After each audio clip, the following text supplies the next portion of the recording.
আসসালামু আলাইকুম, কেমন আছেন সবাই? এই সুন্দর সুন্দর লাড্ডুগুলো কিসের লাড্ডু বলতে পারবেন?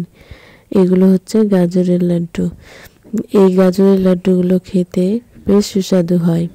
তা এখনকার দিনে গাজর প্রায় সবার বাড়িতেই আছে, তাই ভাবলাম গাজরের লাড্ডু বানিয়ে আপনাদের সাথে সেটা শেয়ার করি। তো প্রথমে 3-4টে গাজর ভালো মতো ধুয়ে কষলে পানি ঝরিয়ে নেব। তারপরে একটা গ্রেটারের সাহায্যে গাজরগুলো গ্রেট করে নেব। এই মিহি করে কুচি করে নেব আর কি, যাতে তাড়াতাড়ি সেদ্ধ হয়ে যায়।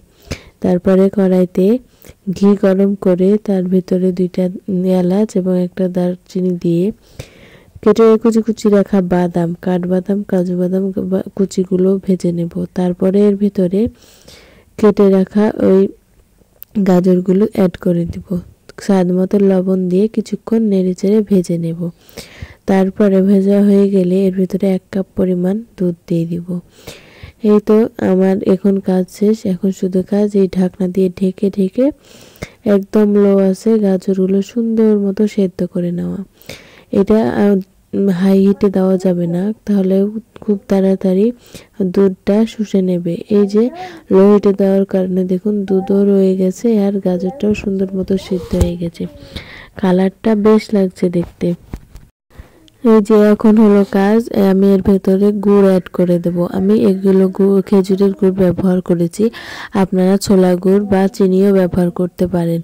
তো এখন গুড় দেওয়ার পরে একটু আঁচটা হাই করে, মিডিয়াম টু লো হিট থেকে একটু হাই করে আর কি, এটা অনবরত নেড়ে এই যে রসটুকু আছে সেগুলো শুকিয়ে নিতে হবে, একদম শুকিয়ে নিতে হবে।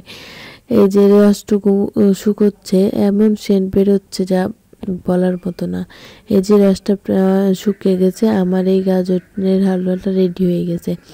এখন নামিয়ে নেওয়ার পরে কিছুক্ষণ ঠান্ডা করে নেওয়ার পরে হাতে তেল বা ঘি মেখে এই যেভাবে গোল গোল করে 2 হাত দিয়ে গোল গোল করে বানিয়ে নিলেই রেডি হয়ে গেল গাজরের লাড্ডু। আমার কয়েকটা হয়েছে, কিন্তু বেশি করে বানানো দরকার ছিল, যেহেতু আমরা মানুষ কম তাই মানুষ অনুযায়ী অল্প বানিয়েছি, বাট খেতে এতটা সুস্বাদু হবে ভাবতে পারিনি। এখন আমি এগুলোকে, আপনারা চাইলে দুধের ভিতরে, গুঁড়া দুধের ভিতরে গড়িয়ে নিতে পারেন। তো আমার ফ্রিজে কিছু খেজুর নারিকেল কুচি ছিল, নারিকেল কুচিগুলোর ওপর এই লাড্ডুগুলো গড়িয়ে নিয়েছি। দেখুন দেখতে কতটা সুন্দর লাগছে, আর নারিকেল দেওয়ার কারণে এটা খেতেও স্বাদটাও বদলে গেছে, খেতেও অনেক সুস্বাদু লাগছে। তো আমার এই বানানো লাড্ডুগুলো আপনাদের কাছে কেমন লাগলো অবশ্যই জানাবেন। ধন্যবাদ।